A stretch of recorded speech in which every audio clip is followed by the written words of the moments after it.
Muy buenas tardes a todos, a todas. Les damos la bienvenida a este espacio del Instituto de Estudios Judiciales, a este encuentro, esta charla sobre desafíos actuales, evolución histórica de la niñez y adolescencia y su concepción jurídico-social actual, diferentes problemáticas sobre niños, niñas y adolescentes. Esta actividad se ha organizado, bueno, como les decía, por el Instituto de Estudios Judiciales a través de su Consejo Departamental en Quilmes, conjuntamente con el Colegio de Magistrados y Funcionarios de Quilmes. A continuación va a tomar la palabra la doctora Julia Rutigliano, quien preside el Consejo Departamental del Instituto de Estudios Judiciales en Quilmes.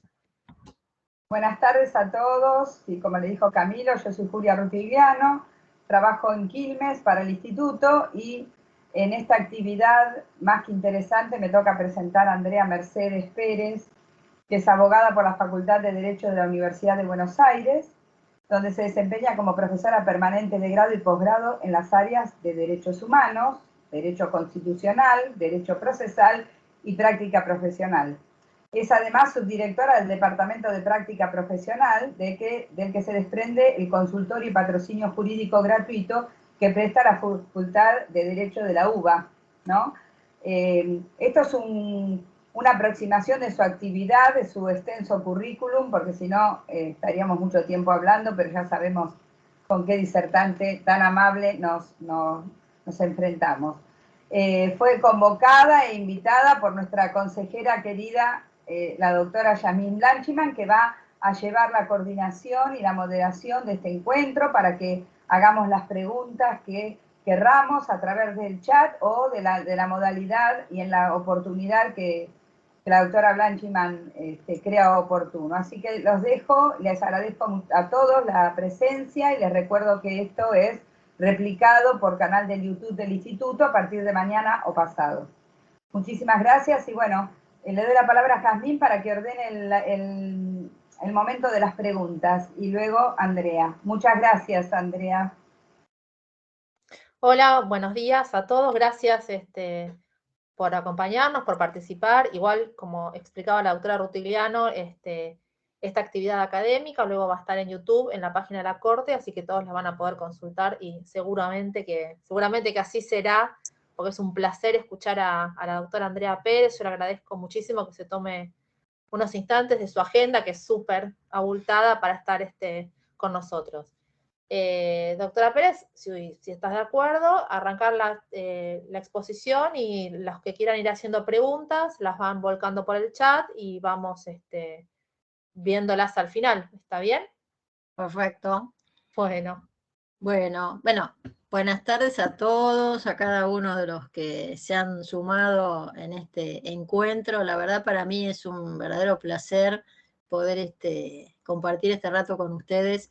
Siempre agradecida a Jazmín Blanchiman en particular por la invitación que me hace, bueno, en este caso a Julia Rutigliano, a Camilo, a los chicos del instituto, porque verdaderamente para nosotros, ¿no?, que venimos del ejercicio de la profesión, que venimos de la academia, por ahí, es verdaderamente placentero, bueno, comprobar qué sé yo, que se interesan por ahí por nuestras miradas, por nuestras palabras, ¿no?, por aquello que cotidianamente nos ocupamos de estudiar y de desmenuzar, ¿verdad?, para comprender mejor. Así que la verdad es que ya el año pasado, ¿no?, tuvimos en septiembre la oportunidad de compartir otra actividad donde me tocó, bueno, intercambiar algunas ideas, ¿no?, con los en ese momento asistentes, a propósito de otro muy interesante tema, ¿no?, que involucra la defensa de la niñez, como son los actos administrativos, ¿no?, dispuestos en el marco de las medidas excepcionales de protección de derechos. La pasamos ese día muy bien, siempre nos quedamos, ¿no?, con este pensamiento de que hay ciertos temas como que son inagotables, ¿no?, y que necesitan de nosotros todos armar y desarmar modelos, estructuras, muchas veces estereotipos o prejuicios, ¿no?, sobre los que transitamos para ser más llevadera y comprensiva, ¿no?, la cuestión que vayamos a explicar. Así que la verdad que para mí es un verdadero placer, siempre agradecida, y bueno, saben, como les digo, a cada rato, ¿no?, que pueden contar conmigo en la medida que las agendas de todos coincidan y podamos anudar algún día para conversar, yo siempre estaré dispuesta para hacerlo, así que desde ya cuentan con mi participación. La verdad que el tema de hoy, cuando estuvimos proyectando este encuentro, ¿no?, con la doctora Blanchimán, ya hace unos meses, y agendando la fecha y coordinando en qué momento nos íbamos a encontrar para hacerlo, sugerimos un tema como muy disparador, ¿no? Porque fíjense, yo estoy como releyendo el flyer, ¿no?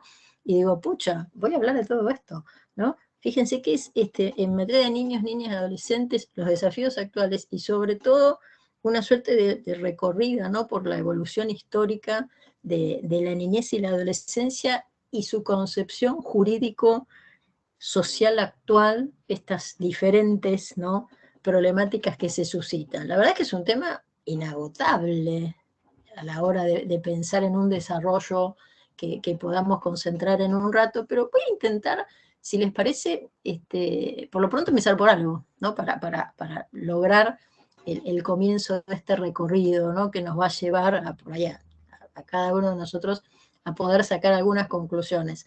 La verdad es que no aspiro a que se lleven respuestas, al contrario, me encantaría que sigan presentándose ustedes interrogantes sobre cómo actuamos, sobre cómo decidimos, sobre cómo encaramos nuestras estrategias de intervención, de qué manera nos vemos fortalecidos en la medida que comprendemos mejor o no un instituto, cada uno, ¿no?, desde su lugar. Entiendo que entre los asistentes puede haber abogados litigantes, puede haber funcionarios judiciales, que cada uno se lleve, ¿no?, aquello que vaya de mejor grado para la tarea que cotidianamente realiza. Pero ese es el gran tema, que sigamos cuestionándonos, ¿no?, que sigamos haciéndonos preguntas y que no tengamos todas las respuestas, porque eso va a motivar constantemente nuestras ganas de seguir aprendiendo, de seguir investigando y de buscarle la vuelta, ¿no?, algunas cuestiones que se presentan en la realidad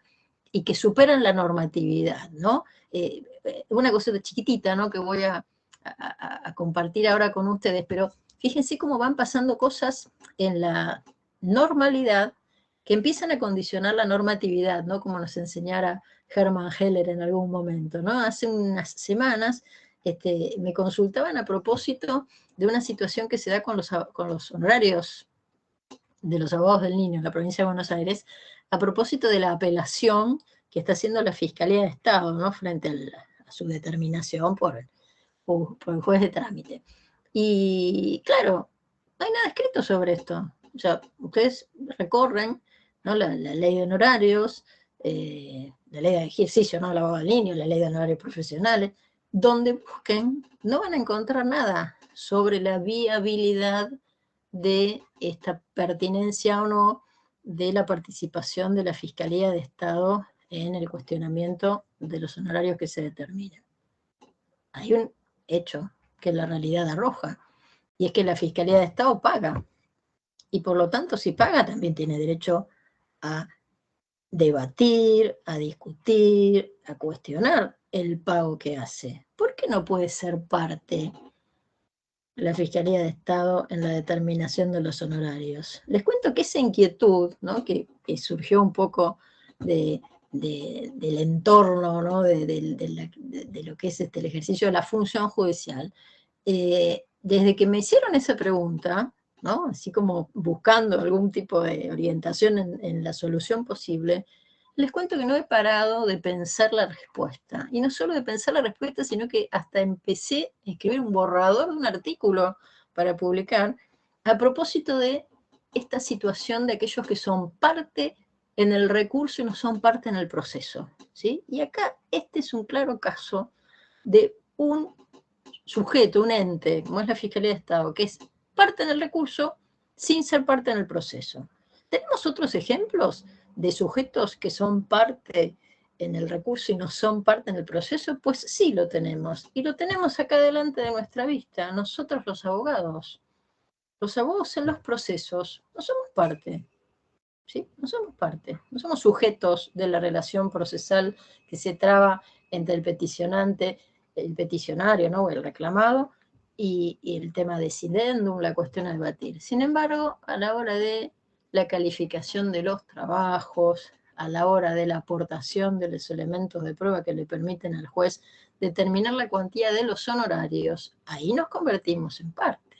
¿Y qué decirles cuando discutimos esa determinación, cuando discutimos, por ejemplo, no sé, en los procesos sucesorios la base regulatoria, por ejemplo, y cuando ya apelamos por bajos, habitualmente, los honorarios que se nos regulan? Vaya ejemplo de parte en el recurso y no de parte en el proceso. Así que, miren, una cuestión disparadora, ¿no? A propósito de temas que pueden ser debatidos en este contexto, ¿no? En el cual estamos conversando. Así que un adelanto un poco por ahí para charlar en otro momento, pero estoy ahí, estoy trabajando, y en cualquier momento sale ese artículo publicado porque la verdad es una cuestión bastante interesante. Nos hemos encontrado con una Fiscalía de Estado, no sé si dormida, creo que retraída, ¿no? Para no exhibir su potencial en este sentido, y hoy por hoy, en algunos casos, el debate, la discusión que plantea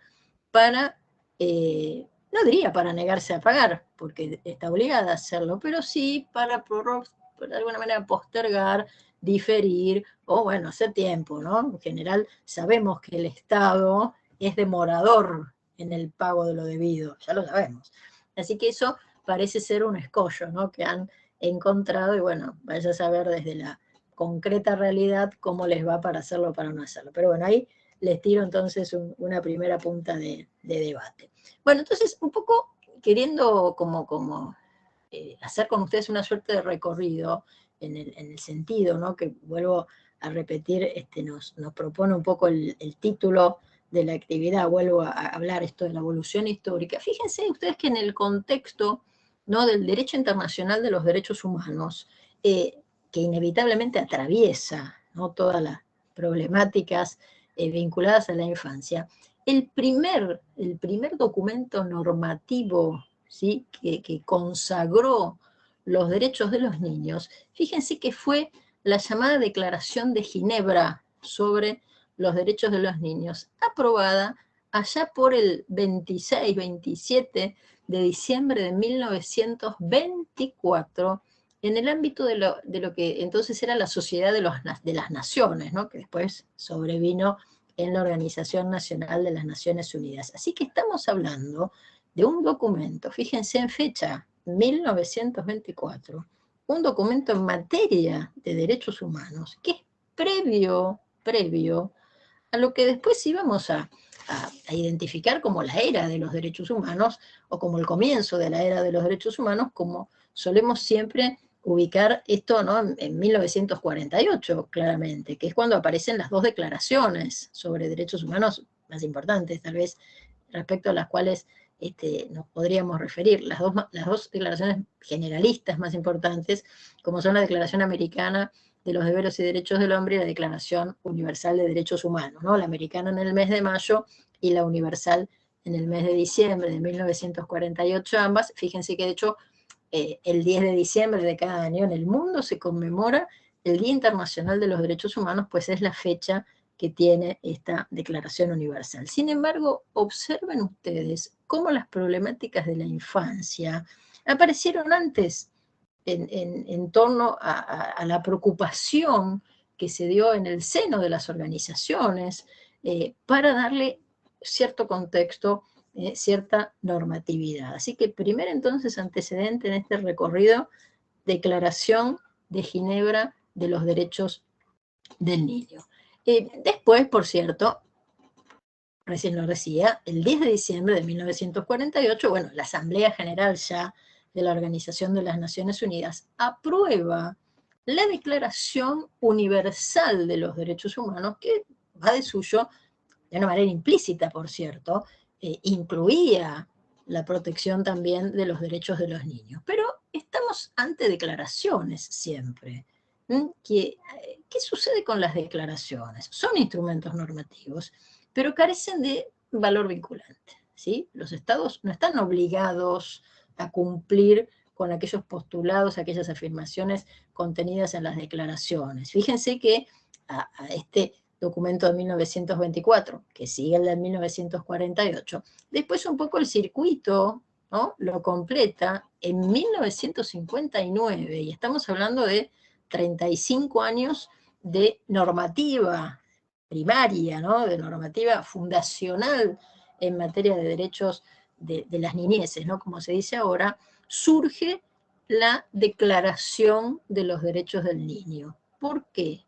Ante la necesidad justamente de una más directa, más precisa, más especial protección de los derechos de los niños en el mundo, la Asamblea General de la ONU ya produce un documento específico en materia de protección de los derechos de la infancia. Esta declaración, ¿no?, de los derechos del niño del 59, que más vale, ustedes me van a decir, pero yo pensé que era la única que existía, ¿no? Como si no, la del 24 no hubiera tenido un valor simbólico, ¿no?, y jurídico relevante. Pero miren ustedes cómo estábamos todavía. Estábamos hablando de declaraciones. No teníamos un tratado por delante. Y ahí aparecen las diferencias. Necesitábamos contar con un tratado. No estábamos mal con las declaraciones, estábamos mucho mejor que antes, que no teníamos nada, que antes de 1924, que no teníamos nada, que la humanidad existía, que los problemas de los niños ya habían aparecido en escena, y que empezaba el mundo a demostrar, porque esto es un poco, yo siempre, ¿no?, cuando esto por ahí hablamos de estas cosas en el grado, ¿no? Acá somos todos colegas, somos todos abogados, con muchos años de estudio, dedicarnos a estos, y por ahí tenemos otro lenguaje, en otro contexto dentro del cual estamos hablando. Pero yo siempre le digo, ¿no?, a los chicos de grado, cuando estamos hablando de estas cosas, y sobre todo de la irrupción del derecho internacional de los derechos humanos, que no tienen que olvidarse que estos un poco irrumpen en escena, justamente porque los derechos internos de los estados ya no le aseguraban a los sujetos la adecuada protección, donde quiera que estos se encuentren, ¿sí? Se necesitaba de instrumentos que tuvieran fuerza normativa en el rincón del mundo donde los sujetos se localizaran, ¿sí? Por eso es tan importante de qué manera el derecho internacional de los derechos humanos penetra, atraviesa y se entremezcla con el derecho interno de los estados. Hasta acá entonces, repito, 1924, 1948, 1959. Nos faltaban los tratados. ¿Qué diferencia iba a darse entre los tratados y las declaraciones? Iba a aparecer la exigibilidad, porque por los tratados los estados se obligan, asumen deberes que en su cabeza terminan siendo exigibles, que los convierten en sujetos responsables y que por lo tanto, en relación a sus conductas, por acción o por omisión, pueden ser llevados a un órgano internacional para que así se determine. La fuerza vinculante de los tratados marca un recorrido en la normativización que diferencia un documento de otro. En la práctica, estas declaraciones iniciales, fíjense ustedes que fueron, por decirlo de alguna manera, ¿no?, como cartas de buena voluntad. Fueron posicionamientos, buenas intenciones, ¿no?, a las cuales los estados se prestaron, pero no alcanzaban, ¿sí? Necesitábamos un instrumento, insisto, con esta fuerza normativa. ¿Qué sucede con los tratados en general, con esos tratados que siguieron a las declaraciones? La verdad es que coaptaron su contenido y lo convirtieron en exigible, ¿no? Por eso es interesante, ¿no? Por ahí hay un documento que en su momento escribió Mónica Pinto, ¿no?, muy, muy clarificador en este sentido, que se refiere, ¿no?, al tránsito entre las declaraciones y los tratados, ¿no? Cómo fue que esos derechos mencionados, referidos, a los que se aludieran los tratados, en las declaraciones terminaron concretamente conteniendo ya este nudo, este corazón, ¿no?, a través del cual laten los tratados. Sin embargo, vamos a este punto donde las declaraciones no eran poca cosa, pero tampoco nos servían para demasiado. Por eso, fíjense que, dada la necesidad, ¿no?, de contar con un instrumento normativo internacional que fuera coercitivo y vinculante, para los Estados partes. Se empezó a trabajar en la redacción de una convención, ¿sí? De un tratado sobre la protección de los derechos de la infancia. Les cuento que 30 años llevó cerrar los términos de ese documento. Y pueden ustedes creer que las discusiones iniciales, ¿no? Los primeros borradores que se hicieron de la Convención sobre los Derechos del Niño arrancaron en Polonia. Miren ustedes qué curioso, ¿no? Bueno, no tan curioso si vemos el papel, ¿no?, que jugó Polonia en la posguerra, pero miren ustedes qué interesante. 30 años nos llevaron por delante para dar con este magnífico documento con el cual contamos, que es la Convención sobre los Derechos del Niño. Todos sabemos, abierta, bueno, adoptada, ¿no?, por la Organización de las Naciones Unidas y abierta a la firma y ratificación por la propia Asamblea General de la ONU el 20 de noviembre, ¿no?, de 1989. Su entrada en vigor se produce tan solo 9 meses después, ¿no? Yo siempre digo como si fuera un parto, ¿no? Qué curioso. Y fíjense ustedes, ¿no?, hay una cláusula que es la del artículo 49 de la Convención sobre los Derechos del Niño que leo con ustedes, y bueno, acuérdense, ¿no?, por ahí lo que dice, que alude a, esta es la que se conoce como la cláusula de vigor, ¿no?, aquella que indica en qué momento va a ser obligatorio para los estados que se sumen a ella el contenido, ¿no?, del instrumento normativo. Y este artículo 49 decía, ¿no?, la presente convención entrará en vigor el 30º día siguiente, a la fecha en que haya sido depositado el 20º instrumento de ratificación o de adhesión en poder del Secretario General de las Naciones Unidas. Esto es típico, ¿no? Recuerden que las secretarías generales de los organismos internacionales hacen las veces de depositarios, ¿no? Entonces concentran la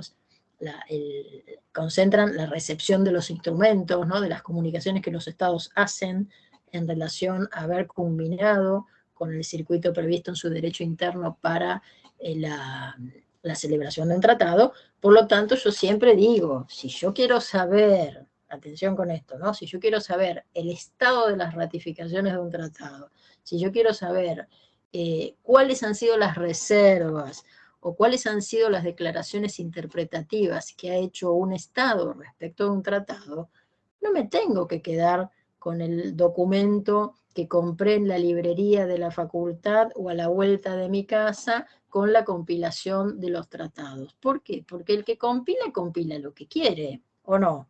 Y compila lo que le parece más adecuado para la divulgación o para la venta, ¿no? A veces hacen, qué sé yo, no sé, yo tengo un montón de modelos acá, pero fíjense, no sé, vamos a miren, vamos a hacer un rato, pero vamos con el sponsorio de Hammurabi en este momento, ¿no? Este es bien nuevito, miren, me lo mandó de regalo a Hammurabi el otro día, ¿sí? A propósito de un libro que empezamos a trabajar con ellos. Y yo dije, pero qué bueno, ¿no? Porque es edición 2022, tiene la Constitución, ¿no?, si están viendo ahí, tiene la Constitución argentina, los pactos preexistentes, bueno, todo lo que quieran ustedes buscar en materia de tratados. Por supuesto, tiene los textos completos, ¿no?, de los instrumentos internacionales sobre derechos humanos que tienen jerarquía constitucional, los que todavía no lo tienen, ¿no?, que por ahí engaña, ¿no?, verlo acá, como la Convención Interamericana sobre protección de derechos humanos de las personas mayores, que, atención, no tiene jerarquía constitucional todavía. Está ingresado el pedido para que sea así tratado por nuestro Congreso, pero todavía no se cumplió con el trámite previsto en el tercer párrafo del 75, inciso 22 de la Constitución, que exige que sea aprobada esa jerarquía por las 2/3 partes de la totalidad de los miembros de cada Cámara, y esto no pasó todavía, así que fíjense qué engañoso a veces que es esto, pero yo lo veo acá y digo, este tiene jerarquía constitucional, no. Sin embargo, ¿saben qué? Este documento, que es tan nuevo, y que podría ser equivalente a cualquier otro que buscase yo por acá, que tengo un montón, no sé, ahora no voy a exhibir toda la biblioteca, pero insisto, que es nuevo, no tiene las reservas que hizo Argentina estos documentos. Entonces, si yo no entiendo nada de lo que estoy hablando, y tomo esto y voy y me lo compro y digo, qué bueno, me encuentro con la Convención sobre los Derechos del Niño sin ninguna reserva. Entonces, ¿qué pienso? Que no tiene ninguna reserva. Abro la Convención Americana sobre derechos humanos y tampoco encuentro ninguna reserva. Entonces, ¿qué digo? Digo, opa, no hicimos ninguna reserva. Y la verdad es que tenemos reservas realizadas por Argentina en uno y otro. Así que a tener cuidado con eso, ¿eh? Siempre a ir a los instrumentos originales, o por lo menos cuando tengo esto, recordar, estudiar, marcarme que puede haber reservas en los tratados, que puede haber declaraciones interpretativas que la costumbre internacional ha ponderado, ¿no? O ha considerado como reservas encubiertas, pero en definitiva desligan, ¿no?, a los estados del cumplimiento de ciertas obligaciones, pero recordar que yo tengo que conocerlas, porque ¿qué va a pasar con esa reserva a la luz de cómo la Convención de Viena sobre Derechos de los Tratados define la reserva? Bueno, ese artículo, o esos artículos, se van a entender como no escritos en relación a ese Estado vinculado a ese tratado. Así que atenti con esto, ¿no? De hecho, la propia Convención sobre los Derechos del Niño tiene varias, ¿no?, que indican algunas cosas que yo necesito dominar, sobre todo si trabajo en materia de derechos de la infancia. Y vuelvo con esto, que recién decíamos, por ahí después surge una pregunta sobre lo que acabo de contar, ¿no? Pero fíjense que era había tanta sed, podríamos decir, tanta necesidad de contar con un instrumento con peso en materia de protección de los derechos de la infancia, que es uno de los instrumentos internacionales sobre derechos humanos, no sé si ustedes se pueden investigar esta casuística, que más rápido entró en vigor, más rápido, 9 meses, más rápido entró en vigor. Ustedes me van a decir, bueno, pero escuchame, Andrea, claro, ¿cómo no iba a entrar en vigor tan rápido si se necesitaba apenas una veintena de estados del mundo se sometieran a su contenido? Bueno, está bien, serían pocos, vamos a pensar en eso, pero tenían que hacerlo también, y lo hicieron rápidamente, ¿sí? Por eso, el 2 de septiembre del año 1990, la Convención sobre los Derechos del Niño entra en vigor. Les cuento que Argentina, que siempre nosotros tenemos esa idea, ¿no?, de que somos los únicos dueños más o menos de los derechos humanos y que todo lo que en materia de derechos humanos lo hemos hecho nosotros, les cuento que Argentina se suba después a la Convención sobre los Derechos del Niño, es decir, no somos de los estados que permitimos que entre en vigor la Convención sobre los Derechos del Niño, ¿sí? Nos sumamos a fines de septiembre de ese 1990 con la Convención ya vigente. Así que, como si estuviéramos jugando al chinchón, me atrevo a decir, para que esto quede gráfico, nos enganchamos a su vigencia. ¿Por qué? ¿Qué sucede? A ver, lo dice la propia Convención, ¿no? ¿Qué dice? Artículo 49, siempre, pero en el segundo párrafo, dice, para cada Estado que ratifique la Convención o se adhiera a ella después de haber sido depositado el 20º instrumento de ratificación o de adhesión, la Convención entrará en vigor el 30º día, es decir, los 30 días después del depósito por tal Estado de su instrumento de ratificación o adhesión. Esto también es importante por ahí recuperarlo como conocimiento y compartirlo con ustedes, porque una cosa es que el Congreso, ¿no?, discuta, debata, venga, vaya, se muestre muy laborioso, ¿no? Estamos hablando del Congreso de Argentina, que es el que más conocemos, se encuentre así laborioso, ¿no? Y nos muestre cómo trabajan en pos de los derechos humanos y, por ejemplo, sanciona la ley que aprueba el tratado, ¿no?, por supuesto, a la luz del trabajo de ambas cámaras. Y otra cosa es que nosotros ya estemos obligados por ese tratado. Porque la obligación no depende del trabajo del Congreso. Un tratado, recordemos que tiene que pasar por 4 etapas, necesariamente, ¿sí? La negociación, es decir, el debate, la discusión en torno a cómo voy a obligarme respecto a ese instrumento, ¿no? Esta suerte de test inicial, ¿no?, de confrontación de esas normas del tratado con mi derecho interno, yo me atrevo a decir que es la parte más rica del instrumento, o de la tarea.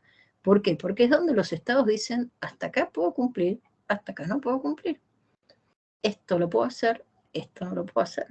Esto será plenamente operativo en mi estado, pero respecto a esto, y bueno, voy a jugarme bueno, someterme a sus disposiciones, pero después tendré que adoptar las disposiciones del derecho interno que sean necesarias para cumplir con sus deberes.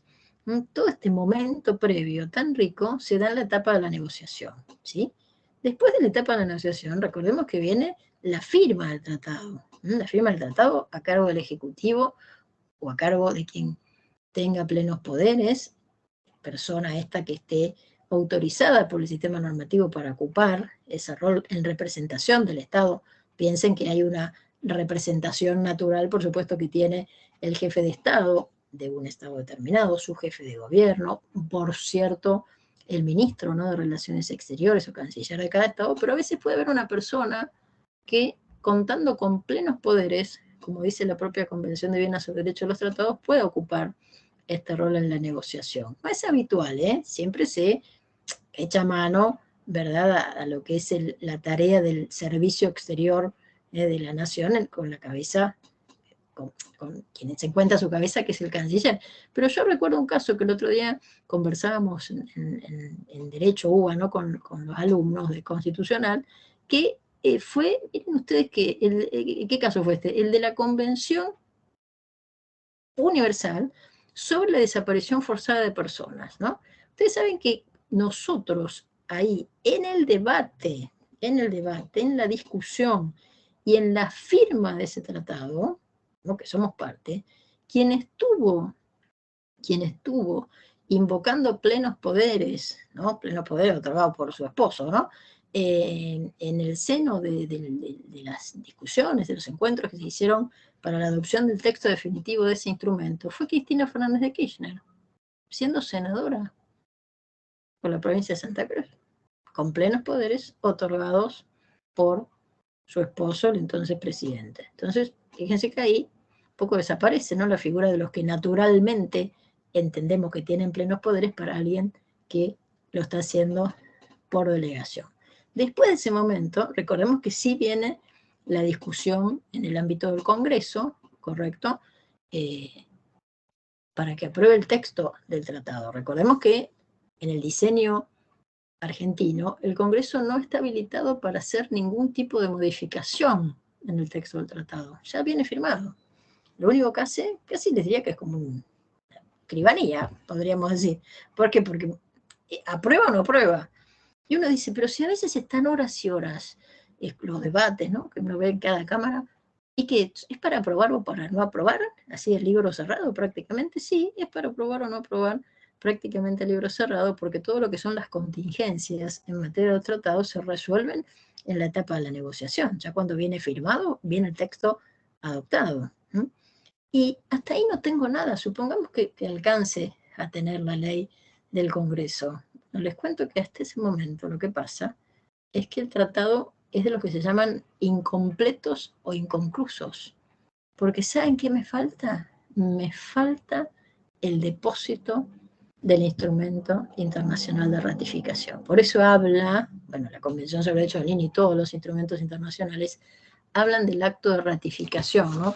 Repito lo que dice este 49, ¿no?, cuando dice para cada Estado que ratifique la Convención o se adhiera a ella después de haber sido depositado el 20º instrumento de ratificación o adhesión, la Convención entrará en vigor el 30º día después del depósito. O sea, yo necesito esa comunicación, ¿no? El depósito, recordemos que en materia de tratados es la exteriorización de la voluntad del Estado, ¿sí? Es la recepción por la Secretaría General del órgano de que se trate, del documento, de la comunicación que hace el Estado, haciéndole saber que terminó con el circuito previsto en su derecho interno. Por lo que miren qué pasa.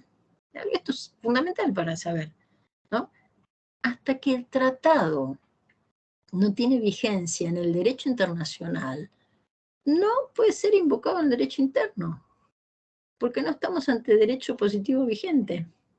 ¿No? Esto es muy importante, ¿no?, a la luz de algunas cuestiones que se dan en ese tiempo, qué sé yo, ¿no?, para tener una idea. Siempre tenemos que consultar en las páginas web oficiales, ¿no?, de la ONU y de la OEA esto del estado de ratificaciones, porque por ahí nosotros nos quedamos muy tranquilos. Bueno, hoy estamos hablando sobre el pasado, ¿no?, sobre la Convención sobre los Derechos del Niño, ya sabemos, pero nosotros pensamos, fíjense, en que alcanza con la ley del Congreso, y salimos a festejar, ¿no? Y sale todo en letras de molde en los diarios, diciendo ya somos parte del Tratado X.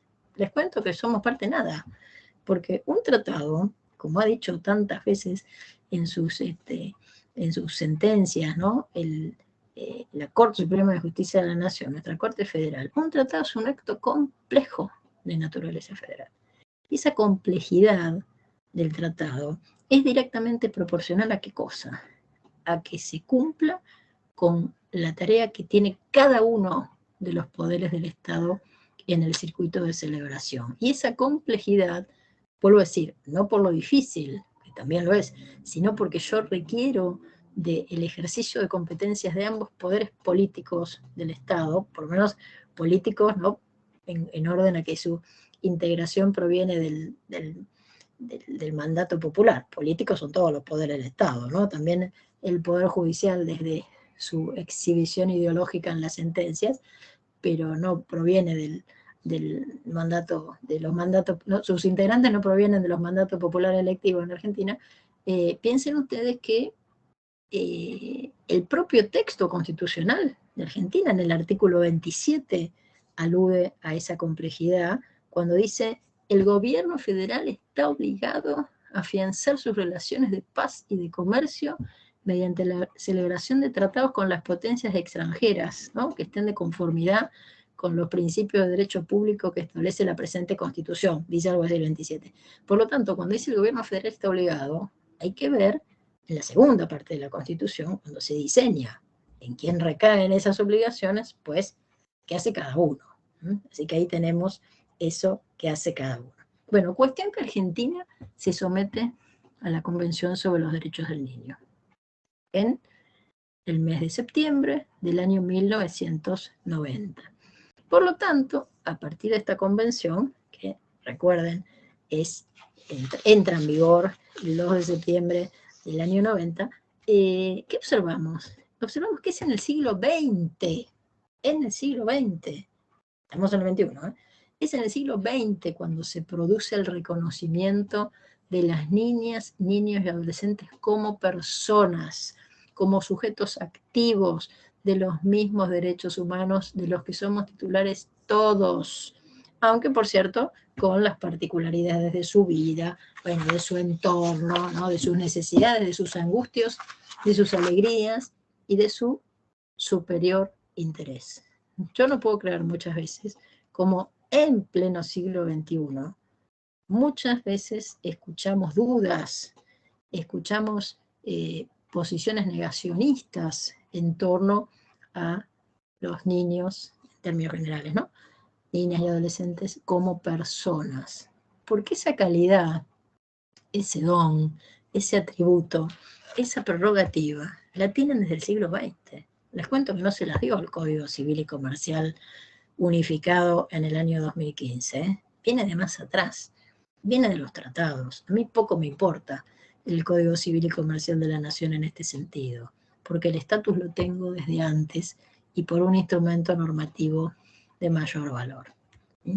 La aprobación, ¿no?, de esta Convención sobre los Derechos del Niño, la verdad es que demuestra, creo yo, la culminación, por lo menos normativamente, ¿no?, porque ahí empieza todo, la culminación de un recorrido progresivo de reconocimiento y protección de los derechos de los chicos, ¿no? Y la verdad que es una excelente síntesis, mi posición por lo menos en ese sentido, es una excelente síntesis de normas, ¿no?, provenientes de varios instrumentos internacionales sobre derechos humanos de carácter general, que teníamos hasta ese momento, piensen que es de 1989, ¿no?, y de principios, por supuesto, y prerrogativas, bueno, propias de la tradición jurídica vinculada con la protección de la infancia, ¿no? Es uno de los tratados, además, internacionales. Voy bien, ¿no?, con el tiempo, o voy acelerada. ¿Estoy bien? ¿Vengo bien? ¿Sí? Díganme cualquier cosa, por favor. Bueno, además, ¿no?, por otro lado, es uno de los instrumentos internacionales sobre derechos humanos que, fíjense, presenta el mayor número de ratificaciones en el mundo. el mayor número de ratificaciones en el mundo. ¿Saben quién se quedó afuera exclusivamente al día de hoy? Estados Unidos. Entonces, que sea un instrumento de los que presenta el mayor número de ratificaciones en el mundo, está demostrando nada más ni nada menos que hay un grado ampliamente generalizado de reconocimiento y aceptación de la fuerza obligatoria de las normas sobre derechos humanos de los niños contenidas en dicha convención. A mí me encantaría que nuestros jueces, que el Ministerio Público, que muchos colegas tengan presente esto: la fuerza obligatoria de las normas sobre derechos humanos. Porque siguen mirando erróneamente a la ley, siguen mirando erróneamente el código. Y más allá de que el código, ¿no? Yo tengo algunas posiciones críticas en ciertas partes, ¿no?, del código unificado. Tal vez ha hecho los mejores esfuerzos, ¿no?, para hacer un código moderno, progresista, de vanguardia. En materia de derechos de la infancia se ha quedado corto, ¿sí? Y, bueno, con más razón, nuestra mirada sigue siendo hacia la convención y hacia su fuerza obligatoria, su fuerza vinculante, ¿no? Este siglo XXI que nos encontramos hoy transitando, marca otro derrotero. Ya tenemos del siglo XX la convención. De este siglo, bueno, nos queda un recorrido por hacer, que vamos haciendo mejor, peor, con más pertinencia, con menos pertinencia, pero yo creo que puntea de alguna manera el desafío de cómo darles operatividad a esos derechos para que estos puedan ser efectivamente gozados, ¿no?, y no quedar reducidos, no sé, a simples expresiones de deseo, porque las simples expresiones de deseo les cuento que estaban en las declaraciones. Acá yo tengo obligaciones puras, concretas y exigibles para llevar adelante. Esta convención es una de las normas internacionales sobre derechos humanos a los cuales el constituyente del año 94, al realizar la reforma parcial a nuestra Constitución Nacional, les dio jerarquía constitucional. Vaya tema de la jerarquía constitucional, ¿sí?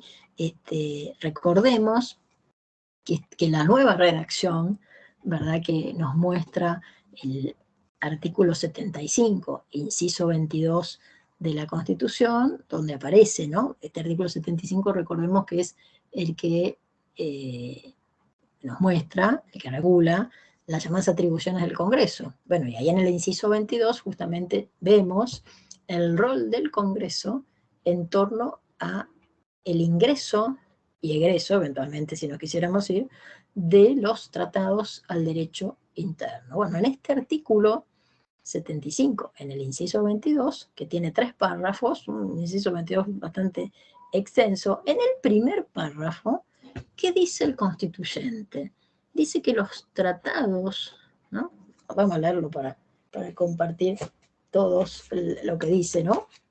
Porque bueno, no sé si tendrán adelante justo la Constitución, pero dice que es atribución del Congreso aprobar o desechar, dije todo junto, ¿vieron?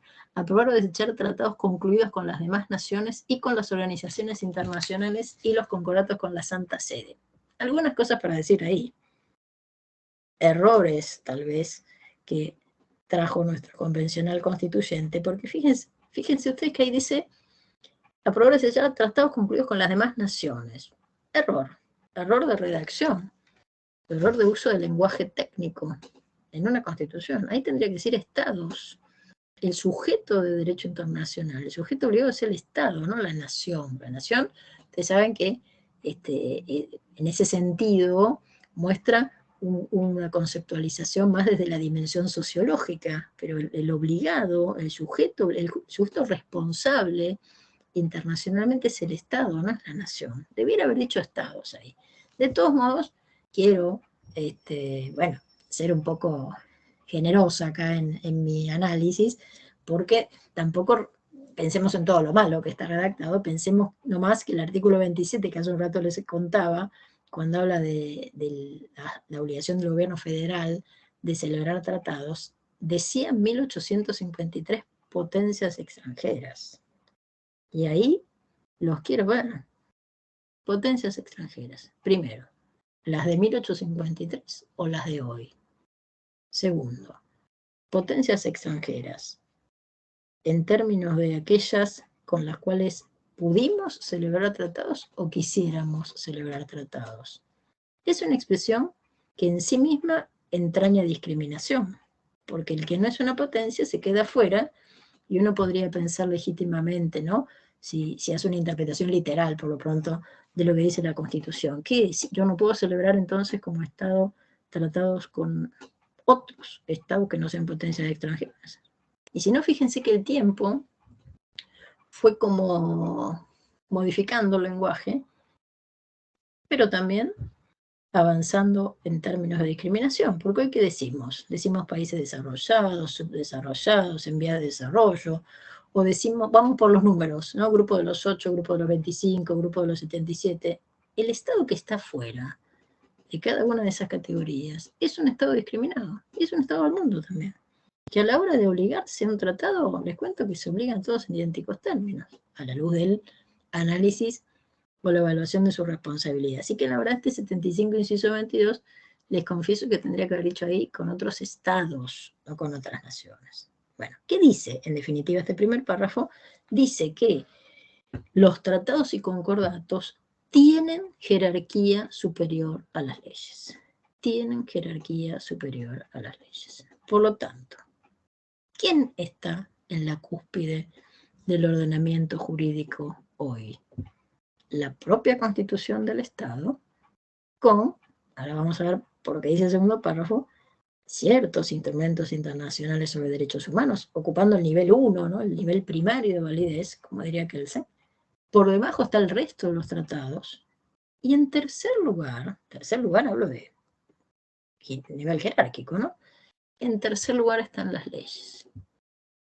El Código Civil y Comercial de la Nación es una ley. Por lo tanto, ¿dónde se queda en esa estructura? Se queda en el tercer nivel. ¿Y qué debe mirar todo el tiempo el operador jurídico del lado del mostrador que esté, ¿no? Del lado de la administración de justicia o del lado del requerimiento de esa tutela jurisdiccional del Estado? Debe mirar este orden jerárquico, ¿sí? ¿Por qué? Porque fíjense que esta nueva redacción del artículo 75, inciso 22, modifica radicalmente el sistema de fuentes del orden jurídico argentino, ¿sí? Este reconocimiento que se hace en el segundo párrafo del 75, inciso 22, donde hay una enumeración, ¿no? puntual, de ciertos instrumentos internacionales sobre derechos humanos, no de todos, de ciertos instrumentos internacionales sobre derechos humanos. ¿Cuáles? Aquellos que son más generalistas, ¿no? Como las dos declaraciones que quedaron ahí escritas por su alto valor simbólico, podríamos decir, los dos pactos de Nueva York, los dos pactos del 66, del año en que nací yo, fíjense qué viejos que son, como son el Pacto Internacional de Derechos Civiles y Políticos y el Pacto Internacional de Derechos Económicos, Sociales y Culturales, la propia Convención Americana sobre Derechos Humanos, tratados generalistas, después otros elegidos por el Convencional Constituyente. ¿Por qué? Justamente por la protección de cierto colectivo vulnerable, ¿no?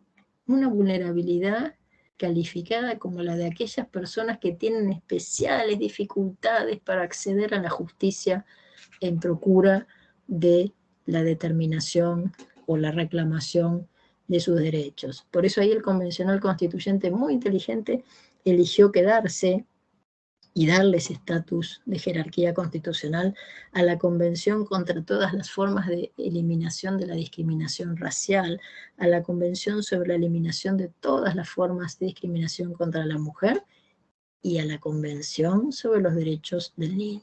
Finalmente, observen ustedes que entonces estoy hablando en 1994, el constituyente también eligió darle jerarquía constitucional a la Convención sobre la Prevención y la Sanción del Delito de Genocidio y a la Convención Internacional contra la Tortura y otros tratos crueles, inhumanos o degradantes.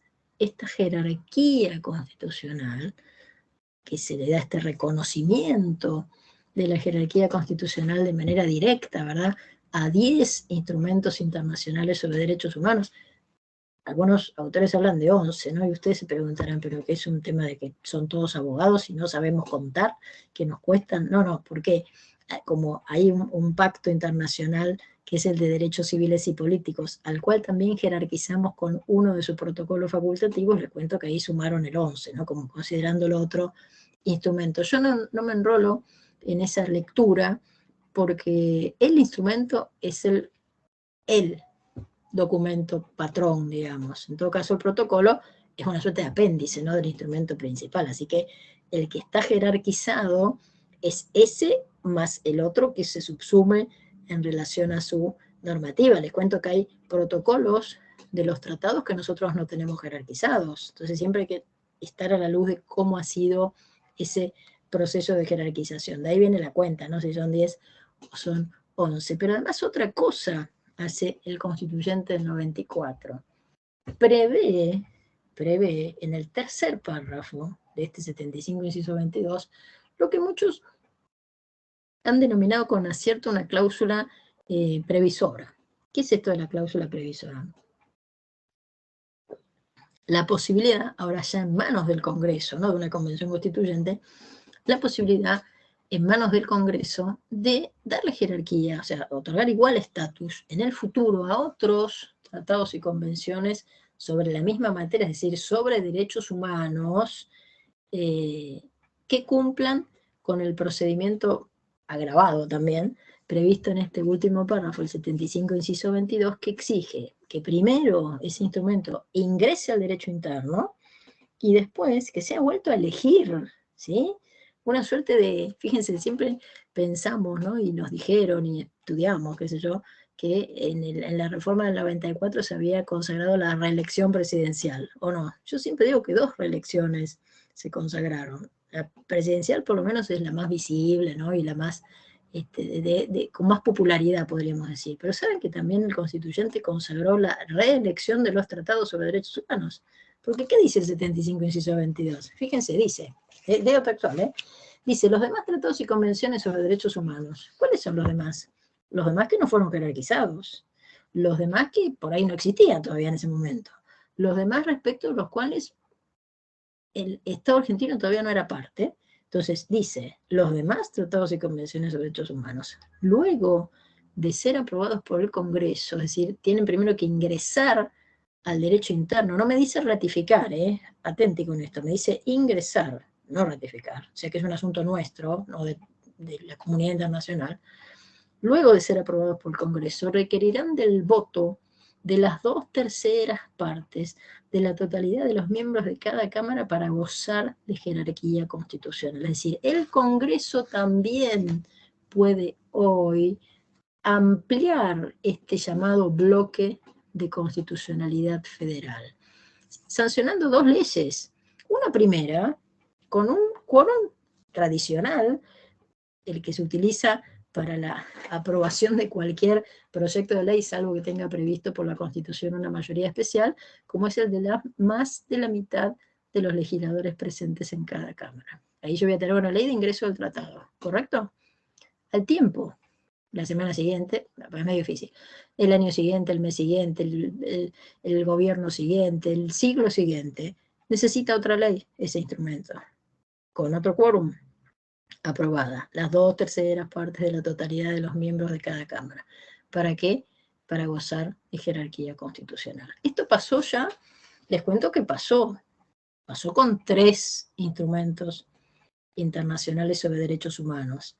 Pasó con la Convención Interamericana sobre la Desaparición Forzada de Personas, pasó, que tuvimos 2 leyes en 2 años distintos, 95 y 97, pasó con la Convención sobre la imprescriptibilidad de los crímenes de guerra y de lesa humanidad en el 95, en el 97 y en el 2003, una y otra, y con el último instrumento internacional sobre derechos humanos, ¿qué pasó? Que tantas normas tiene también que impactan en nuestros chicos, pero en nuestros chicos con alguna situación que los coloca en ese universo de las personas con discapacidad, como es la Convención Universal sobre los Derechos de las Personas con Discapacidad. Ustedes saben, fue, o se trata, ¿no?, del primer tratado sobre derechos humanos de este siglo, el primer tratado sobre derechos humanos de este siglo, que es un documento del año 2006, que Argentina también ingresa en su derecho interno en el año 2008 y lo jerarquiza en el 2014. Así que hemos estrenado ya, podríamos decir, esa cláusula, ¿no?, de habilitación prevista en el 75, inciso 22. Y me quiero quedar un poco, como para ir concentrándonos en algunas palabras de cierre, si les parece, así que por lo menos que haya alguna pregunta, en este asunto del llamado bloque de constitucionalidad federal. Porque fíjense que nosotros hoy, a la luz de lo que estamos señalando, este reconocimiento, ¿no?, de la jerarquía constitucional de manera directa, estos instrumentos internacionales, ¿no?, y la posibilidad, por supuesto, de otorgar igual estatus en el futuro a otros, han consagrado en Argentina una clara apertura hacia el derecho internacional de los derechos humanos, que atraviesa hoy todo nuestro sistema jurídico, ¿sí? Ustedes piensen que si bien desde nuestros orígenes, ¿no?, de 1853, el texto constitucional, ¿no?, permitía la incorporación de normas convencionales internacionales, ¿no?, mediante lo que es la regulación del régimen de los tratados internacionales, como hablábamos hace un rato. Bueno, la verdad es que la reforma constitucional de 1994 establece una jerarquía hasta entonces inédita entre nosotros. ¿Por qué? Porque como consecuencia de esta nueva redacción que tiene el artículo 75 en el segundo párrafo, ¿no?, de su inciso 22, en nuestro ordenamiento jurídico, en Argentina, la clásica pirámide, ¿no?, que él señala, con la cual nosotros estudiamos y un poco como vamos trasladando de generación en generación el modelo, ¿no?, geométrico de nuestro ordenamiento jurídico, se transformó en una especie de trapecio, o pirámide achatada, ¿no?, justamente al pisar su vértice superior. ¿Para qué? Para permitir que en el nivel 1, ¿no?, en la cúspide, el reinado de la Constitución dejó de ser absoluto y exclusivo. También me parece muy interesante. Este reinado dejó de ser absoluto, repito, y exclusivo. ¿Por qué? Porque otras normas que están fuera de la Constitución, pero que mancomunadamente, ¿no?, con las que están dentro, todas ellas tienen la misma jerarquía, en conjunto y armónicamente. Abajo está el resto del ordenamiento jurídico.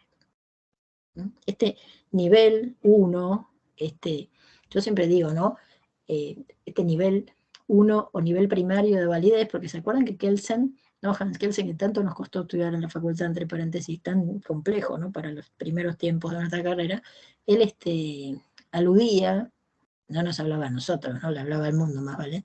Y él aludía a la Constitución del Estado como ley fundamental de un país, de una nación, señalando que de ella se derivaba el ordenamiento jurídico todo, porque en ella se encuentran las habilitaciones, ¿verdad?, para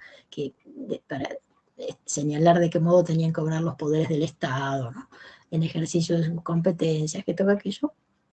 Entonces hoy ese nivel primario de validez tiene este bloque, fíjense, se ha creado por el constituyente del 94 un bloque normativo, o una comunidad de normas, podríamos decir, ¿sí?, un bloque de constitucionalidad federal, como aludió por primera vez el uso de esa expresión, ¿no?, Germán Vidar Campos, trayéndolo del derecho español, formado por dos subsistemas. Esto creo que es como el ABC de la comprensión de lo que estamos hablando, ¿no? ¿Cuáles son esos dos subsistemas? Por un lado, el articulado constitucional, es decir, las normas, ¿no? Los 129 artículos que tiene nuestra Constitución Nacional. El derecho nacional o el derecho doméstico, ¿no? Como ha dicho la Corte Interamericana de Derechos Humanos, cuando habla de los derechos nacionales de los estados. Pero por el otro lado, yo tengo otro subsistema, que es el subsistema nacido del derecho convencional internacional. ¿Y cuál es el derecho convencional internacional? El derecho de los tratados. ¿Qué particularidad tiene cada uno de estos subsistemas? El subsistema del derecho nacional, del derecho de cada estado, de nuestro propio derecho doméstico, la verdad que es flexible. ¿Por qué es flexible? Porque yo puedo modificar la Constitución. Ahí el derecho internacional no tiene nada que decir. Puedo generar hasta mejores protecciones para los derechos. Modificar el derecho internacional convencional ya no es tan fácil. Así que por eso siempre yo tengo que pensar en que ahí yo tengo dos fuentes diferentes. Claro que esta suerte de ficción, ¿no?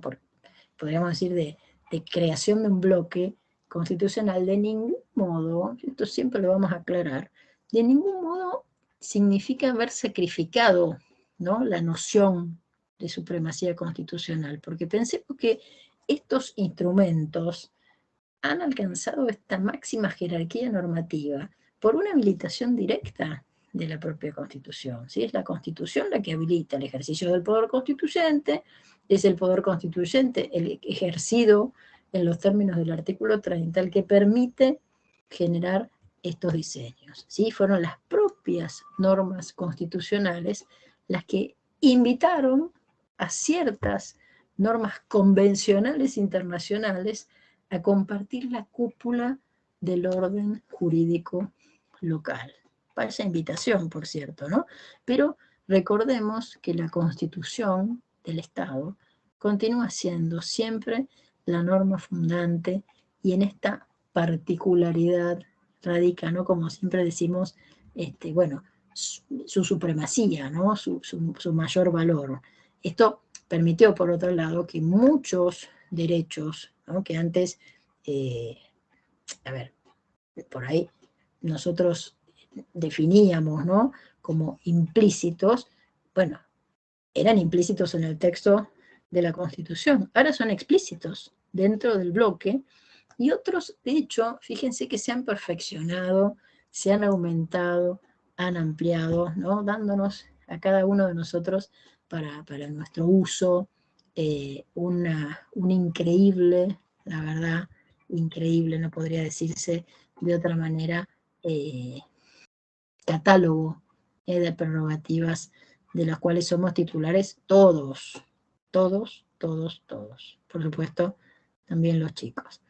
Por eso siempre se dice, ¿no?, que el impacto, ¿no?, de la reforma constitucional de 1994 sobre el sistema de derechos fundamentales del hombre es a la vez, bueno, cualitativo y cuantitativo, ¿no? Pensemos nada más en la Convención sobre los Derechos del Niño. El sujeto de la Convención sobre los Derechos del Niño es precisamente el niño, ¿sí?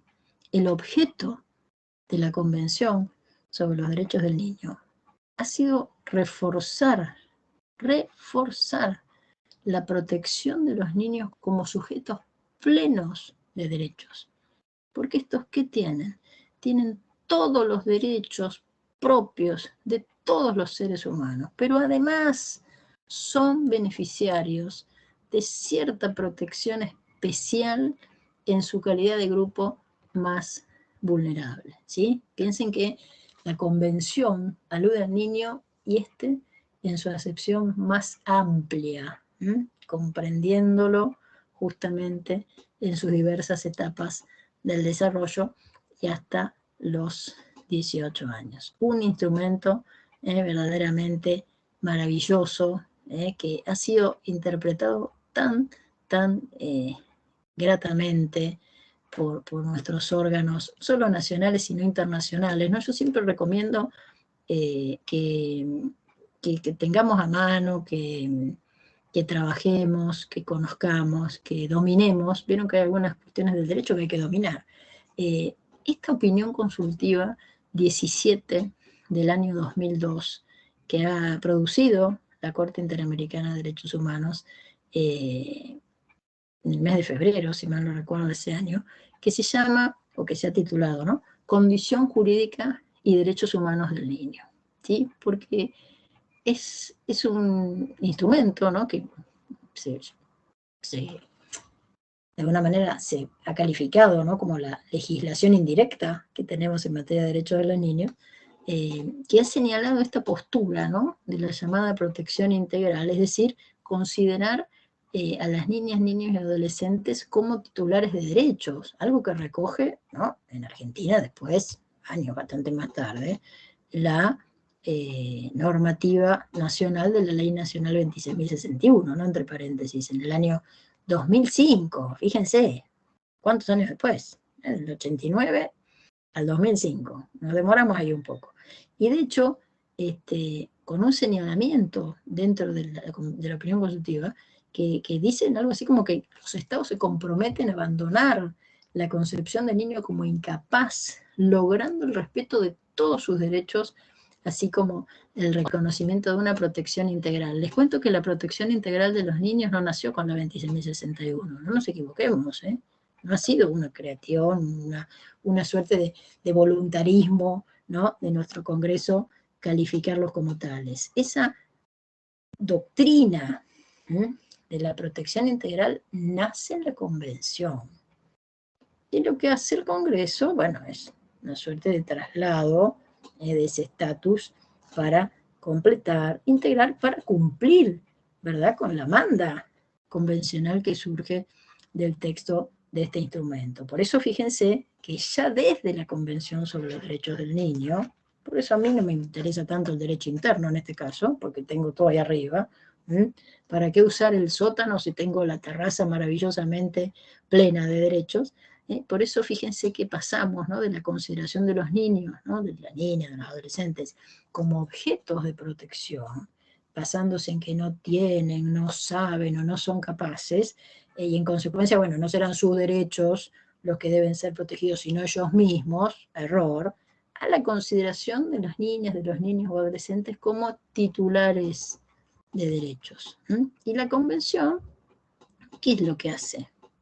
Básicamente, cambia esta protección jurídica, ¿no?, del grupo etario, ¿no?, formado por niñas, niños y adolescentes, al que a partir de entonces se lo considera como sujetos de derechos, sujetos portadores de derechos, sin distinción de ningún tipo.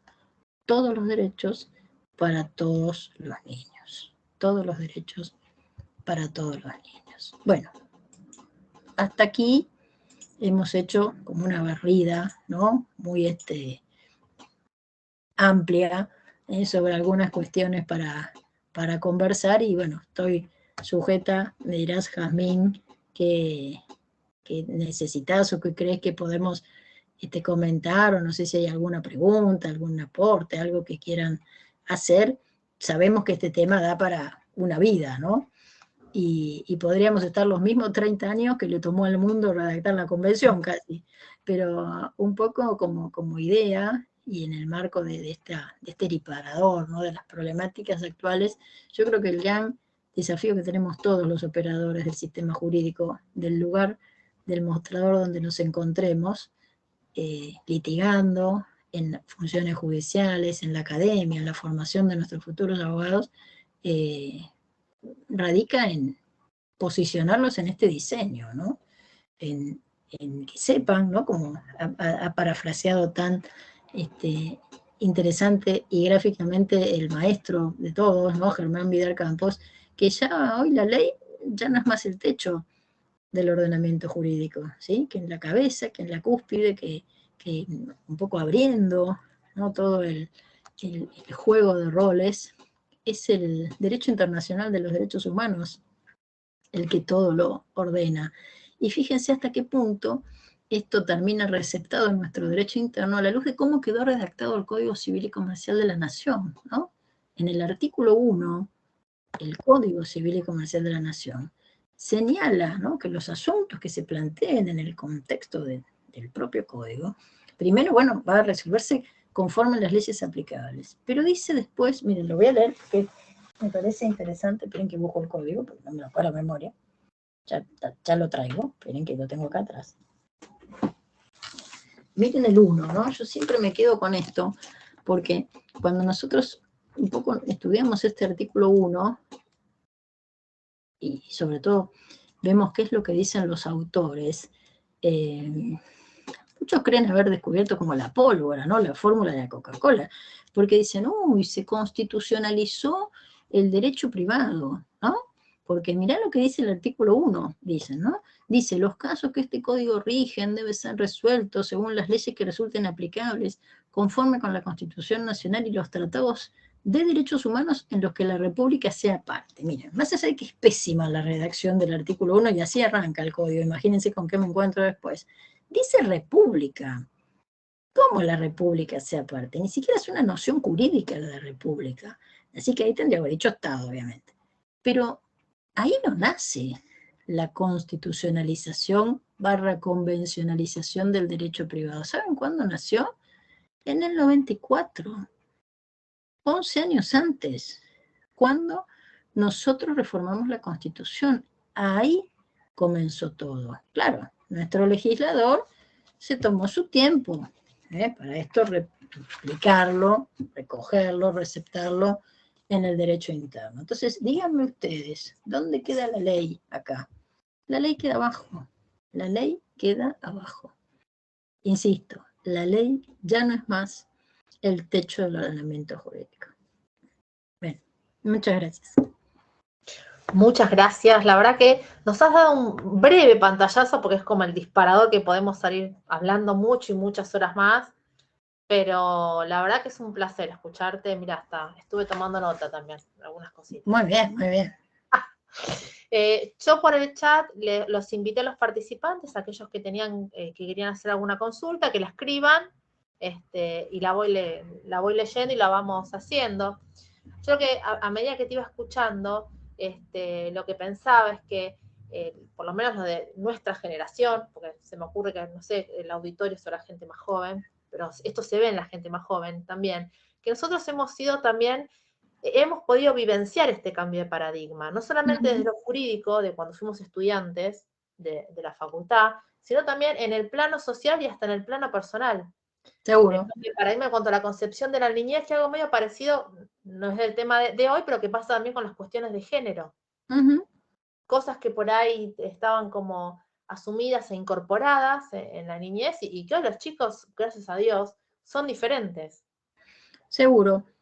Seguro, seguro. Igual yo a veces, a propósito de las cuestiones de género, ¿no?, que tanta tinta, ¿no?, hoy cubren en nuestras producciones, la CEDAW existe hace 35 años, es decir, ¿por qué hablamos ahora de las cuestiones de género? O sea, la verdad no necesitábamos ni el Código Civil y Comercial de la Nación del año 2015, ni que hoy apareciera como un tema en la agenda, cuando está en nuestra agenda normativa desde hace 35 años, es decir, ¿cuánto nos falta a todos los operadores del sistema jurídico para navegar en el contexto de las obligaciones nacidas del derecho internacional convencional, ¿no? Hoy por hoy, bueno, están como más visibles, ¿no? Se han hecho como más horizontalizadas tal vez las discusiones en torno a la cuestión de género. Para mí es como un tema de moda. Y bueno, tenemos esos riesgos con los temas de moda, ¿no? Que otros temas de moda nueva barran en esos temas que no son de moda. Son temas, insisto, que surgen de nuestros compromisos internacionales desde mucho antes. Y bueno, ¿por qué aparecen ahora? Hay que trabajar y trabajar y trabajar analizando el sistema jurídico de manera, yo creo, integral, ¿no? No hay que quedarse con una mirada parcial, porque si yo me quedo con una mirada parcial, sigo resolviendo los conflictos exclusivamente mirando el Código Civil y Comercial de la Nación, o la ley local, ¿no?, o la norma así chiquita que prevé la solución a un caso concreto. Y hoy nuestra Constitución está convencionalizada, ¿sí? Desde el 94. Y esta constitución convencionalizada indudablemente impacta en el resto del ordenamiento jurídico, más allá de lo que diga la ley, porque hay un tema de jerarquía de fuentes acá, ¿correcto? La ley a veces puede estar redactada de modo tal que no se conforme a el principio de supremacía constitucional. Bueno, ahí le tenemos que presentar batalla, ¿sí? Batalla, el abogado litigante, defendiendo los intereses del justiciable, ¿no? Con distintos planteos que vayan desde la propia inconstitucionalidad a la inconvencionalidad. O sea, fijémonos, sin ir más lejos, cuántos asuntos vinculados a los derechos de los chicos han sido resueltos en estos tiempos por nuestros jueces valientes y, además de valientes, formados y con responsabilidad social en el ejercicio de sus funciones, manifestándose sobre la inconstitucionalidad e inconvencionalidad de algunos artículos de nuestro propio Código Civil y Comercial de la Nación, ¿no? Ayer o antes de ayer leía, sin ir más lejos, un fallo en un caso de una abuela, ¿no? A la cual se le otorgó la guarda indefinida de su nieto, ¿no? Sin pensar en esta cosa del otorgamiento año tras año y con un nuevo pedido y vuelta a la burocracia, ¿no? Cuando estamos manteniendo un status quo concreto donde la situación lleva a la eterna renovación, porque no han cambiado los presupuestos, de hecho, que permitieran adoptar otro temperamento, pero yo tuve un juez que sabiamente resolvió el conflicto en clave convencional, es decir, mirando concretamente la solución dada desde el derecho internacional de los derechos humanos, no victimizando al niño, no burocratizando los pedidos en sede judicial, no sobrecargando a nuestros jueces con peticiones inútiles, y estamos nada más ni nada menos que necesitando prorrogar una medida que en el tiempo necesita su prolongación. Todos los años frente a eso, no, señor, esto hay que resolverlo de otra manera. Entonces, yo verdaderamente celebro, ¿no? Por ahí nosotros podríamos hasta hacer otro encuentro de análisis, ¿no? Yo siempre me mandaba la piba proponiendo otros encuentros, ¿no? Pero encuentros de análisis de cierta jurisprudencia que es recontra progresista y que, insisto, se produce en clave convencional. Es una maravilla.